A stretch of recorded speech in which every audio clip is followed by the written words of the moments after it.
Welcome to The Art Confidential, the podcast where we dive into the parts of being a creative that usually stay off Instagram. We're your hosts, Andreina and Jacqui. We're sitting down with artists, gallery owners, creative insiders, and each other for honest conversations about art, creativity, self-doubt, connection, and the real life that happens in between the making. This isn't about perfection, and it's definitely not about romanticizing the hustle. It's about creating a space where curiosity thrives, community matters, and we all grow together. Let's go.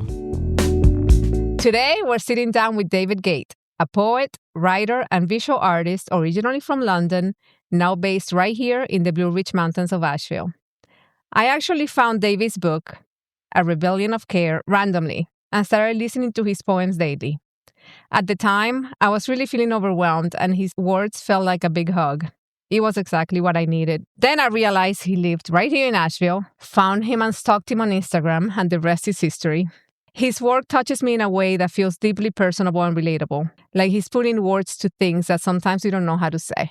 And what's so interesting about David's work is how he frames creativity, not just as expression, but as care. Care for ourselves and care for the people around us. And today we're diving into creativity, mental health, and how art can actually bring us back to ourselves and to each other. Welcome, David, to The Art Confidential. Yay! Welcome, David. Thank you. Thank you for joining us. Thank you. It is a real pleasure to be here. Thank you so much. I know that we did have to have a little rescheduling, and we'll talk about that later. Yeah, we did. We had, you might even hear the goats in the background. We had a beta goat being born. And so I had to cancel at the last minute when we were scheduled at the weekend. But I'm here now. Goat arrived safely. So, yeah, we're all... Oh.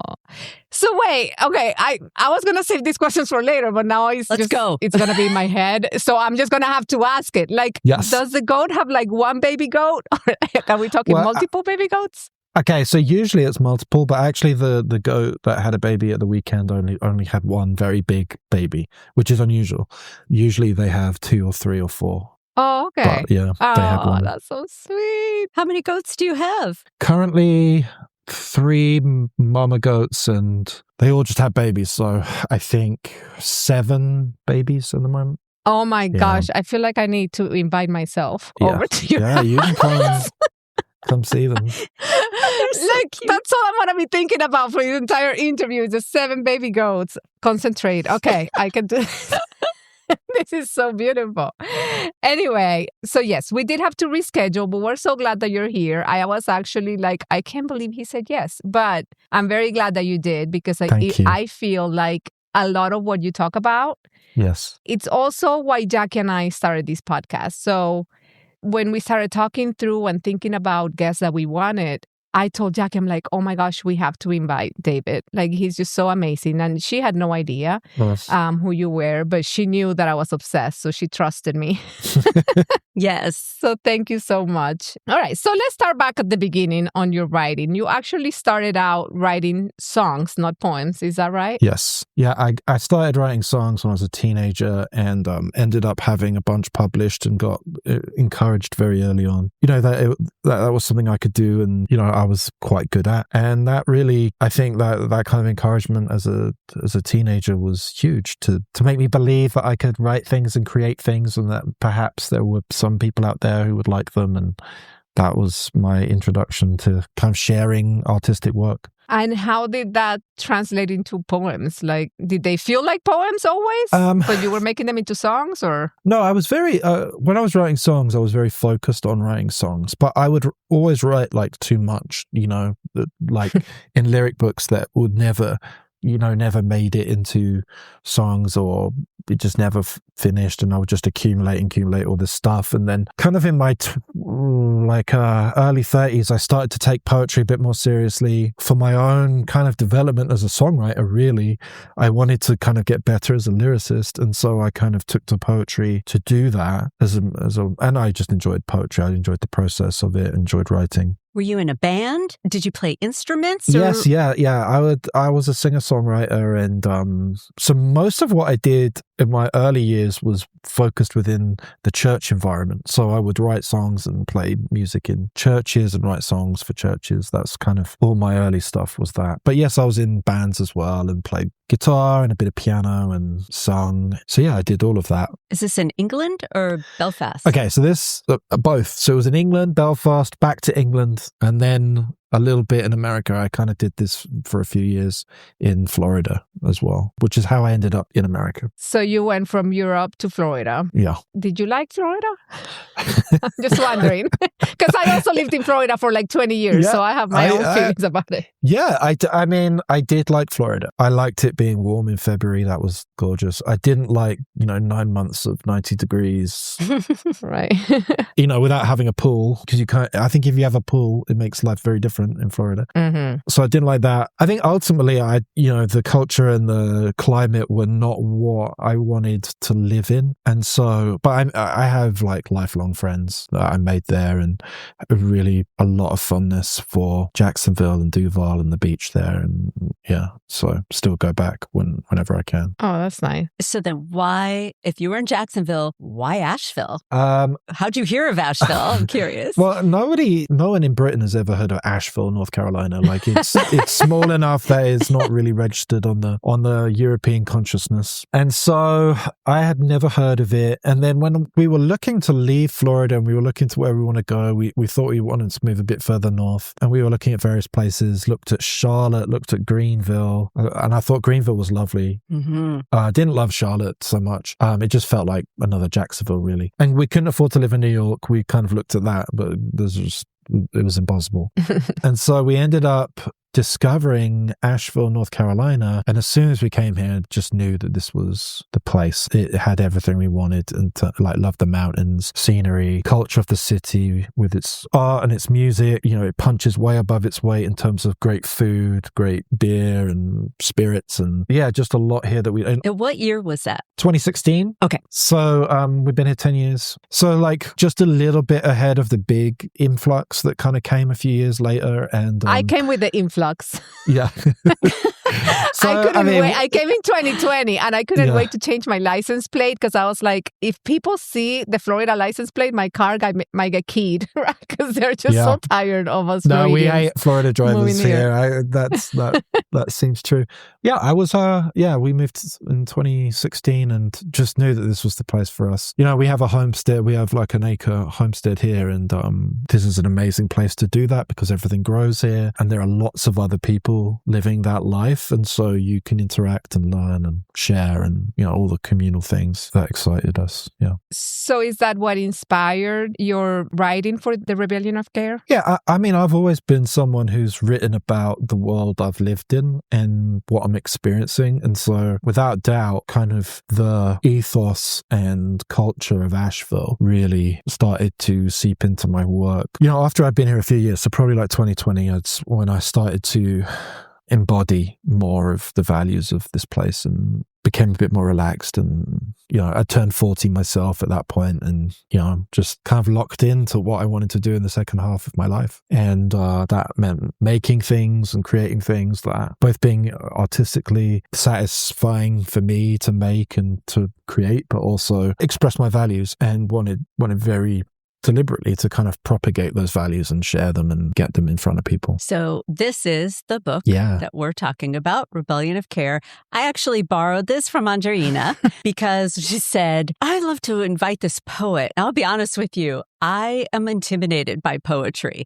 But I was like, okay. So I didn't buy the book. I started researching you on Instagram, listening to podcasts that you were on. And I was like, oh, I would be friends with this guy. Oh my God, he's awesome. I've been missing poetry. So not only am I going to order my own copy, I'm going to buy them for my best friend and my brother, who you would also be best friends with because he has an organic farm in Washington State that he built from scratch. Wow. Like off the grid. Unbelievable. We could talk about that off camera. But anyway, this book was so surprising to me in so many ways. And we will link this in our show notes for everybody because you absolutely have to read this. Or listen. Okay, so first I listened and then I was like, well, now I need it, right? Because I want to highlight and write and, but your voice, let me tell you, I don't know. So I hate my own voice with my accent. I love it. But your accent and your voice is so calming to me. So I would listen to this before I would begin my day. I have, my job and everything. And it just kind of reset my mindset. So I am so thankful that you wrote this book. It really, it was life-changing to me. I listened to your words and then I read your words, then I highlighted your words, and now she has my book, so I can't look at it. You're lost. It's not okay, but I'm that kind of friend that would take the shirt off her back. I'll drop one off you. Thank you. Well, now I like poetry, evidently. Although, to me, you're almost like a commentator. Maybe I'm interpreting this incorrectly, but I felt like as I'm reading your words, you're kind of turning the mirror. You're not preaching. You're just informing. Maybe we should look at this, not talking down, not shaming. And then there's this optimism. Yeah. There's like, here's a situation. This is not going to destroy us. You have this optimism that I found so refreshing. Thank you. Can you talk about that a little bit? Or Yeah.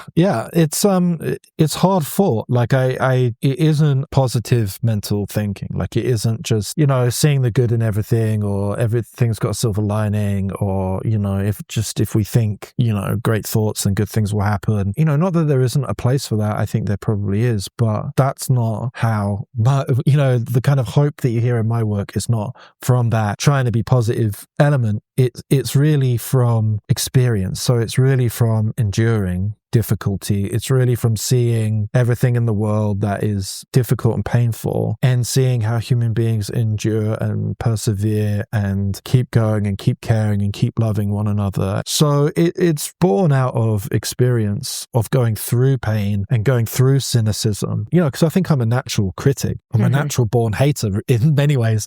But but coming through the other side of that is, really for me, it's like that's born out of the fact that I care so much.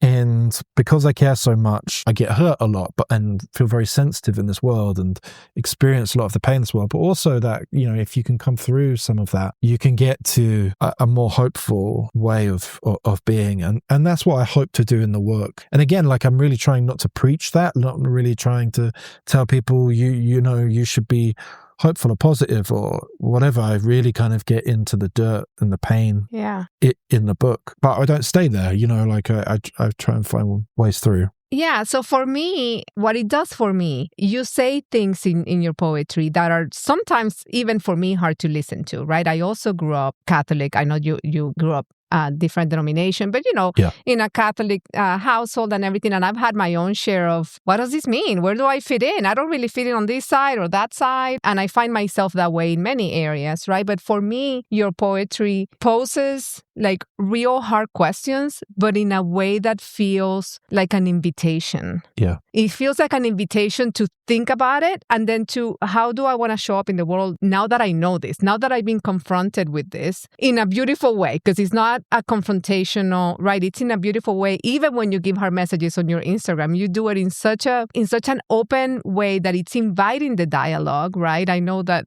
sometimes that doesn't happen that way, but that's how I see it. It's inviting the dialogue, and it's inviting you to kind of sit with it and say, wait, am I doing that? Right? Do I have that inside of me, or do I need to revisit that? Yeah. So it really feels like an invitation. Like a lot of what I talk about in terms of a rebellion of care, and what that means is it can't be coercive, and it can't be manipulative, and it can't be abusive. It can't force people into a way of thinking or being, because that's what I'm rebelling from. Is ways that kind of force us to act, particularly within capitalism in a certain way, but also in religious spaces, the kind of coercive nature of a lot of faith spaces. And I want to avoid that. I want to avoid coercion. So it's far more about being honest and being real and inviting people into my weird brain. And this is how I think about the world, and this is how I think about my life, and this is how I think about what I'm feeling, and expressing some of that and hoping that it creates a kind of world that people can see themselves in, and invite people to analyze their own inner world and their own inner life and their own practices in terms of how they show up for their family and friends and community. I think people definitely feel a connection to your work because you're in a way saying you're not alone. I know you talk about loneliness as a serious problem that we're experiencing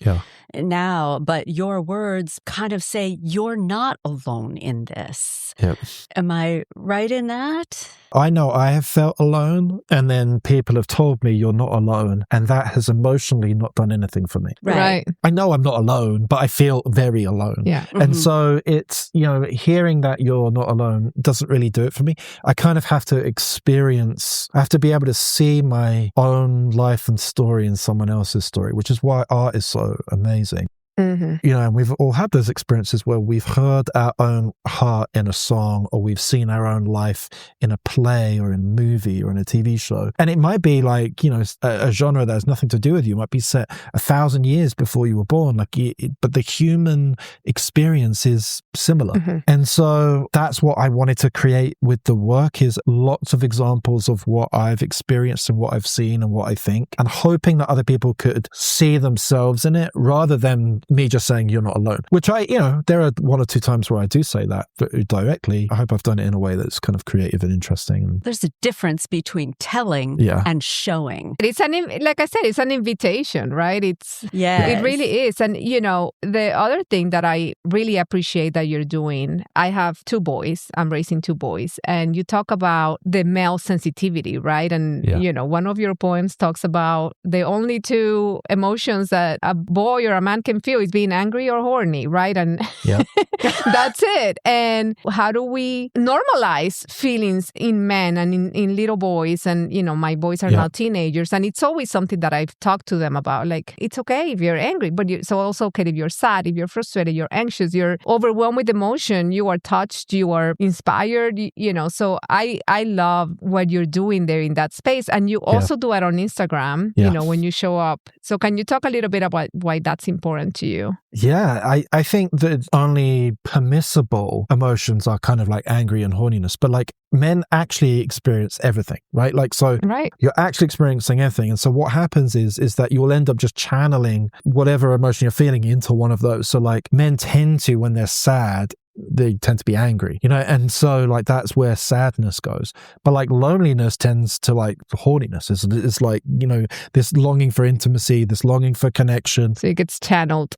Like all that loneliness and again, frustration just goes one of those 2 ways. Disappointment goes one of those 2 ways. And being able to like name your own emotions, navigate them, not hate them, not feel like you're weak or you're insufficient in having them, is very important.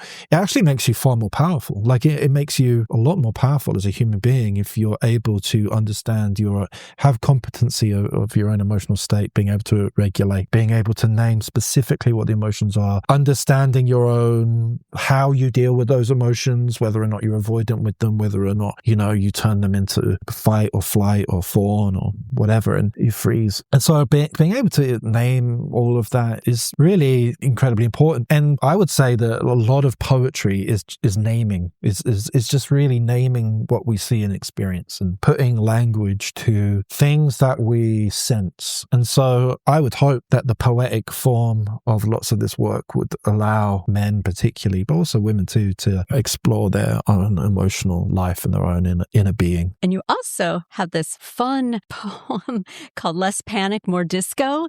Yeah. What I loved about this one is I felt participatory, like invited immediately. I was like, less bad, more company. And I think I saw some of your comments on Instagram where people were chiming in. Yeah. That felt like so much fun. So not everything has to be, no. There's so much joy and fun and invitation in that way too to participate. Can't help it. Yeah, but I read it. I really did want a few things in the book that were lighter. I definitely wanted numerous things that were funny. Like I really wanted to explore that as well. I think humor opens us up to more of our emotional state. Like some of the TV shows and movies that kind of hit me most deeply are often the most funny and can be darkly funny and can be so forth. I think humor can do that, and I'm hoping that people will laugh a few times when they read the book, as well as just, cry or be depressed. I mean, I feel it all. I'm like, I cry. I am a deeply emotional person, and my family knows that. Every time that we're watching something, and we're all sitting on the couch, like lined up, and they know, even if it's a commercial sometimes, they already know that I'm crying. So the three of them look at me, my husband and my two kids, and they're like, "Are you crying yet?" I'm like, "Leave me alone." I'm having my moment. I'm living. When I was younger, I remember I used to kind of like try to hold my tears because I was a deeply emotional child. And I would like sometimes run into the bathroom, and I don't save my tears anymore. If they're coming, watch out. They're coming out. Just here. It doesn't matter to me where I'm at, who I'm embarrassing. Yeah. Usually my kids. No. Oh, that never goes away. I mean... That's just part of being a parent. That's right. So you've said that telling the truth is an act of rebellion. And like I said, I think you say that also on your social media. You say a lot of truth bombs. And in your poems too.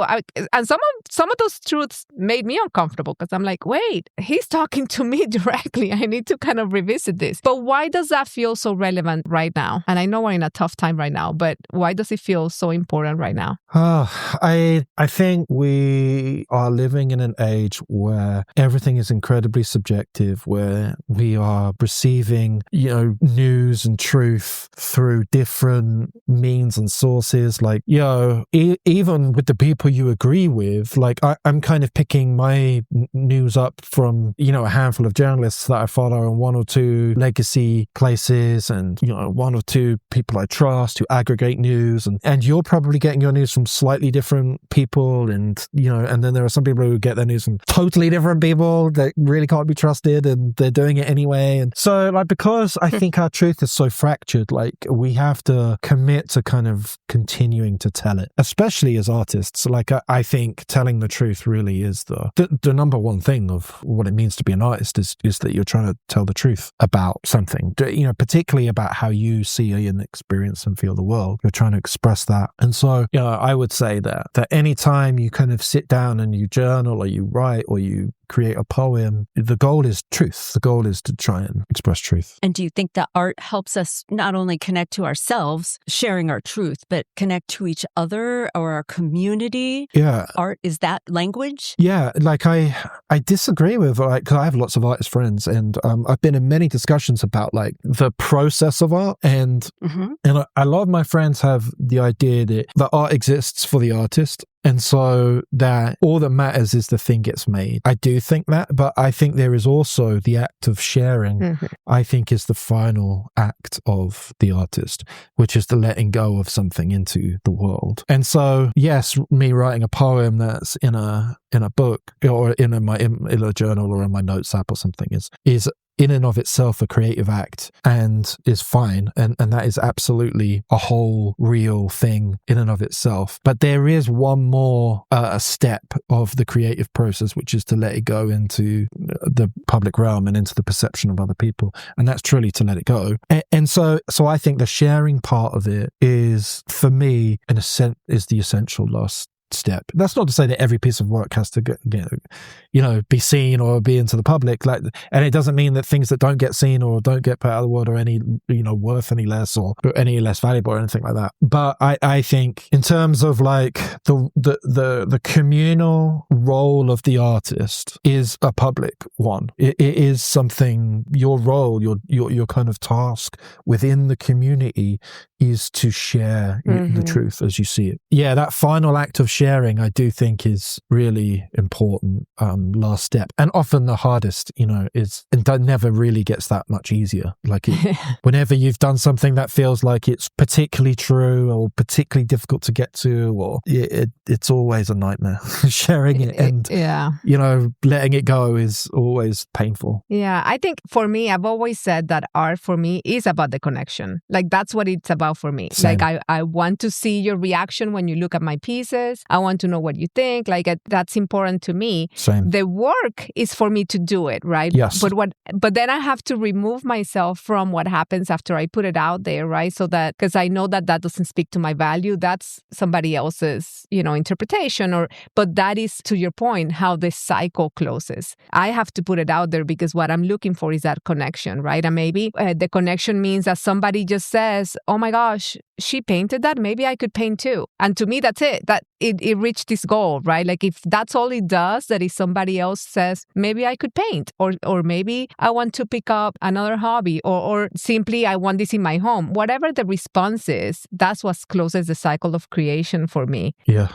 It really is about that human connection. And I know, and I'm sure we've all felt like our lives have been changed by pieces of art and pieces, that we've seen and experienced, and it has changed our lives. And so the only way that happens is if you share it. Like the only way that anyone's ever going to have that experience with your work is if you share it. So you kind of have to, but saying that, like I don't read reviews. Like I don't read reviews of my book. Like it's none of my business. Like I've read one review, which was the review in the New York Times, because I felt like I had to read that because it was such a big publication. But I've never read any of the Goodreads reviews. I have no idea what kind of star rating my book has on any app or shop. Like it's none of my business. I don't. The work is already done. Right. That's what I mean. Like your job ended putting the book out there. Yes. And the sharing is the last step. Exactly. Engaging with it after that, you have no responsibility at all. No responsibility. Like I don't even really it's very difficult in the age of the podcast because so much of promoting your work as a writer now is talking about it. Like you get on podcasts, radio shows, video stuff, and talk about your work. And I kind of I've always been a fan of David Lynch, the filmmaker, and he would never talk about his work. Like he would just put it out into the world and never explain anything, and let everyone wonder. And and part of me wants to do that. Like part of me would love just to never talk about it. I get that. Talk about process. Like I really enjoy talking about process. Like that is right. Exciting for me. Like as soon as I start explaining my work, I feel like it's not as good. Like it's still as good because people will like think this is brilliant or this is something. You're like, no, actually, I just kind of like saw a commercial and like it's not. I understand what you're saying. There isn't really genius, that genius doesn't really exist like that. And it's all about like putting something together. And so I actually prefer the mystery, but I do like talking about process. Like I could talk about process. I totally get that, and we'll get to that. But it's kind of like when I post a painting and people just reply, "You're so talented." I'm like, I don't know what to say to that. I'm like, thank you, like thank you, But I get where you're coming from. But if they reply and they say, "What mark making tool did you use?" Then I get excited. I'm like, let me tell you all about it. So yeah. Well, what's so interesting, like Instagram, let's say, social media can be it's a love-hate thing. It could be so isolating if you're like scrolling, comparing. You feel so lonely. Everybody's on their phones. And yet there is a way to connect to people that you couldn't do otherwise. Like for you, Instagram is what got you out there, right? Yeah. And got you noticed and published, right? It was your following that you did that. Yeah. You did that. Yeah, and I had thought this for a long time, but I didn't allow myself to really live truly to it, which is there is kind of no excuse in the age of the internet to like not put your work out there. Like there is none. It really is. It's fear. You're scared of looking like a bad artist. You're scared of people thinking you're stupid. You're scared of people thinking, that you've got no talent or taste. You're scared of all that stuff. But there really is no excuse for like sitting back and thinking, oh, I didn't get picked.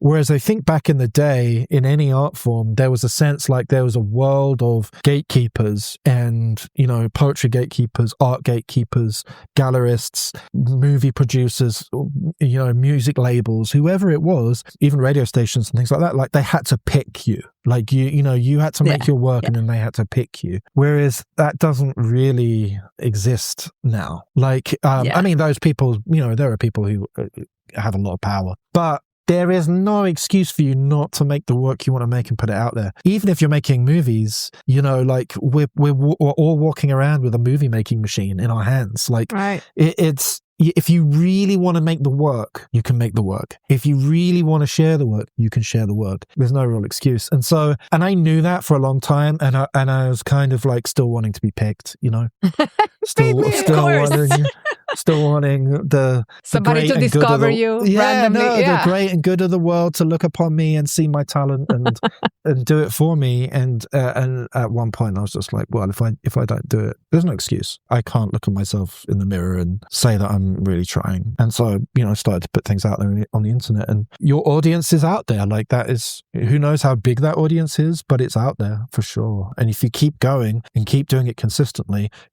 good work and consistently sharing work, you will absolutely find your people. Absolutely. So I know that you talk about creativity as care, right? Yeah. Can you explain how you came with that conclusion? It really was a revelation for myself in my own mental health. And so after a long, probably I was probably 40 before I realized this, that like my own mental health almost perfectly correlated with how much creative work I was doing and what I thought about that creative work. So if I was making things and I liked the things I was making, my mental health was up. And when I wasn't making anything or I wasn't liking what I was making, it was down. And so I was like, eventually I worked out that was a pattern in my life and realized that like, in order to actually take care of David, I have to prioritize I have to prioritize creating things that I like and I'm interested in and challenge me and interest me. It can't simply be like earning money. It can't simply be tasks for other people's things. So, I used to work for churches, so I do a lot of creating all the time in those jobs, but I was making things for other people, not necessarily the things that I thought were the most interesting or creative. And so it wasn't until I really prioritized my own creativity and in really what I wanted to make that I kind of was like, okay, this is self-care. This is a form of keeping me sane. It's a form of keeping me alive. It's a form of keeping me on this planet, keeping going. So yeah, I decided I was going to prioritize that above everything else, even my close relationships. So if you're having dinner with me and I get an idea, I'm going to stop our conversation and write down that idea like that because it's too valuable. Like, I love you. I love you. And it can go away. So gotta grab onto it. And I love you, but like, you're going to be here in a minute and this idea won't be. So that's right. So yeah, I prioritize it over everything. And so that for me, that was self-care.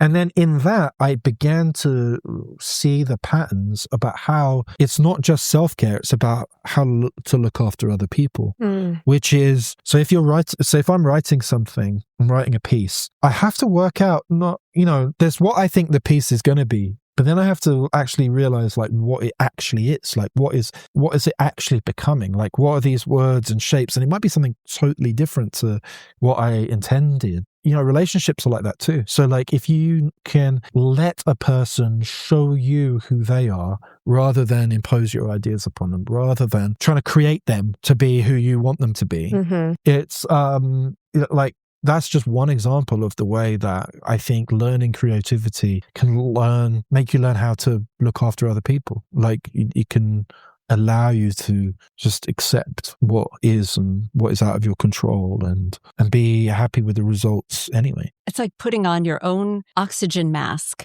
before you can help. If you are in a place of just panic or anxiety or whatever, you're no good to your family. If you're spinning out, like, I don't know, for me, self-care with like painting is when I'm painting. If I'm working on something, I am present in that. That's where I'm not spinning out with anxiety or worrying about it. Like, that is self-care because I'm in the moment. I can't be any more present because if I'm not listening to my painting. I'm not in the process. And because of that, I feel taken care of. And then I can be more present for my family because I was present for myself. Does that make sense? Oh, yeah. Yeah. And presence is a skill. Like learning how to be present Oh, yeah. to your work is a skill that then translates to being present with people, I think. Yeah. 100%. Yeah. And I think, talk about, again, creativity. And I get so many people that tell me, well, I'm not creative. And I disagree. I think everybody's creative. You might not have the same, it might not interpret it the same way that I'm interpreting my creativity, but I think everybody's creative. So do you think anybody could tap into creativity as a form of self-care? Yeah. Yeah, I think so. I think we are creative beings, and I think not only can people do it, I think they do. They just, but because it isn't with a paintbrush, they don't consider it to be creative. Like there's one of the poems in the book, which is called Michelangelo, which is about how being a parent is the most creative, calling on the planet, because you're constantly having to get the kid to do this and do this at various different ages. It's different things, and you're trying to, get your child to care about others and to be mindful and to not be a terrible human being and to take personal responsibility and enjoy their life and all that stuff. So you're constantly trying to, and it isn't just like a bunch of lessons or a bunch of words that you can just write down and give to them. You're having to find creative ways all the time of showing them how to be a human being, and that's creativity. Like parenting is full of creativity, and I just wish that people would see it like that, rather than thinking, well, it's not with a paintbrush or That's it's not right. with a guitar, so it's not really creative. And then we release them into the world. Like you release your poems, we release our paintings. Yeah. I mean, we can't, our children are works of art. Yep. I mean, we help create them, but they're also Their own. responsible for that. Oh, and it's none of my business once it's out there. It's not on my That's business. right. I did my best. Well, until and you're 18. Good riddance, kiddos. Yeah, I know. Yeah, but even making school lunches is creative, right? Because even feeding these people, right? When they're little and you gotta figure out how they're gonna eat. I remember my kids would hate the grape tomatoes, and one day I said, grape tomatoes are kind of like a party in your mouth. Like when you put it in your mouth and it pops, and they were like, "Oh my God!" And then they started eating them just so they could pop them. I'm like, there you go. Parenting win. I got them to eat the tomatoes. Yeah. Creativity right there. Yeah. All right. So I know I asked you the email and you didn't respond. So I don't know if you didn't respond because you didn't want to do this or you just missed the email. Read a poem? You want me to read a poem? I wanted to read a poem. Okay. Oh, yes. Okay. This is one of my more popular ones about friendship, and it's called Friendship Will Save Us. Friendship is what will save us. So fall deeply in love with your friends. Date them, woo them, pursue them. Mark your anniversaries, celebrate your victories. Take care of their names when they're not in the room. Create a space for them where all truths are tender. For intimacy doesn't have to be reserved for romance, and crushes do not belong only to lovers. So don't hide it when you find a bona fide ride or die. You're going to make me cry. I love that so much. I actually have that Thank one you. saved. That's one of my favorites. So I'm so happy that you shared that one. Thank you. That's so beautiful. And my favorite part of that is take care of their names when they're not there. Yeah. That's... Yeah. And to go into process a little bit, that poem I put on Instagram late 21, and it was fine. It was fine. It was good. It had almost all of the same sentiments there. But then I later came up with that line about, take care of your friends when they're not in the room.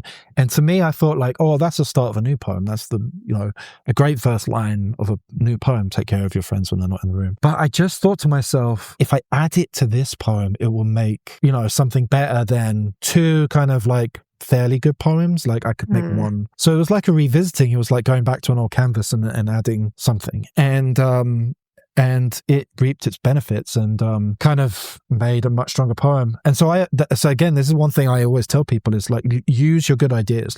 If you get a good idea, use it. Don't kind of save it for 3-4 years time, or whatever. oh yeah, use your good lines. I can't save anything. Use your good ideas now. No. I am like the most impatient person. If I have an idea, I'm like, I'm on the canvas the next day. Now. Yeah. So I have a question about your creative process. So Yes. do you like show up like a job? Like, I'm showing up, this is my time to do this. And like, what happens if you're blocked? Like, how do you open the floodgates? And is there a designated time? Like, these are my hours? Or are you just walking around? Oh, wait, no, shh. Like you said at dinner. Definitely more the second. Like I definitely don't sit down to, I definitely never ever sit down with a blank page. I never do that. Like I'm always bringing an idea. And usually what I do is I collect like lots and lots and lots of things that, like on my phone basically, and you just keep all of them going. Some of them will be, so at the moment I've got like poems that I'm writing that I think might go on Instagram. I've got poems that I'm writing for a next book. I've got essays I'm writing for a next book.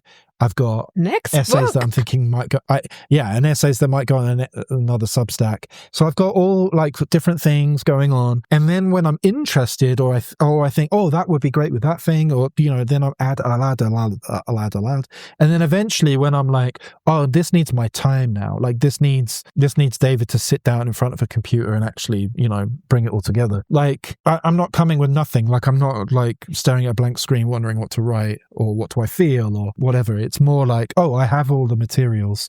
Now I'm just putting it together. And so to me, they're very different creative parts of the creative process. Like the genesis and ideas phase just has to happen all the time, everywhere. And it's just accumulation. And then the working on things phase is a whole different thing. But I want to work on something. I don't want to work on nothing. Like I really, really hate blank pages and screens. I don't think it creates good work. We hate blank canvases, so we get it. We mark them up quickly and then fix it later. Right? Like the first step is get something on there. Like that's right. Just get it on. And now it's something, and you can work and change and add. Like that. It's the same for me. And I know a lot of writers will have that discipline. Like I've got to get up and I've got to do 3-4 hours. I think if I was writing a novel, I would probably do that. I think because a novel is such a singular long piece of work, that is all tied together and it's one piece of work really. And so I think then I would have to have the discipline to get up and make it happen. So, I have a novel idea that I keep churning around and eventually I'll just will craft out the time and sit down and write it. But I think that will have to be a disciplined thing. But by and large, my process isn't that. My process is just whenever it happens, it happens. And I don't have a problem like getting things done. Like I know a lot of writers will, if that's how they work, they don't get anything done or finished. And I'm the opposite. Like I'm like, I can't shut my brain off. Like I wish I could. It's amazing for writing poetry, but it's terrible for sleep. Yeah. So it's like, it's a blessing and a curse. I stopped sleeping in my 30s. Yeah, I know. Me too. Sleep, what is that? Well, I do, like at the moment, like I want, because I'm kind of collecting things for a new book, I'll start at midnight. Like I'll sit down and write for a couple of hours, like at midnight, just because I'm relaxed and the house is quiet. And like I don't like going to sleep. So we were going to do a bunch of little rapid fire questions. Yeah. Okay, let's do it. Okay. What's your first one, Andreina? What are you watching or reading right now, or both? I'm currently watching, with my kids, I'm watching Invincible, which is a superhero TV show. So I'm watching that. I'm reading, I just started a book of Toni Morrison's essays. I am also currently working through Lonesome Dove, which I've never read before. And so that's kind of what I've never read that either. I'm going to have to add it. Yeah. It's big. It's intimidating. Well, I read on my Kindle. I know that's probably like what's wrong with me, but I read on my Kindle. So that's good for big books because they don't intimidate me because I can tell. Yeah. You have to hold them up. Exactly. Okay. So I think you answered this, or maybe not. Morning early bird. Massive night owl. Massive. I mean, like I've had lots of kids, so like I've learned how to get up and function in the morning. Like I'm not terrible like that, but I am a big night owl. Like I like staying up late. I never really want to go to bed. Very rarely. I have to kind of make myself go to bed. Kids and goats now. Yeah, true. Got a whole. All right, favorite animal. I'm just hoping you say the baby goats, but I'll let you pick your own. No, it's not. My favorite animal, the one that I feel like most connected to myself is probably the owl. I like owls, yeah. For communication, text, email, or phone call? None. None. I'll rank them for you, though. I will rank them for you. That's fair. Email last, because email is like 90% stuff you don't want to do.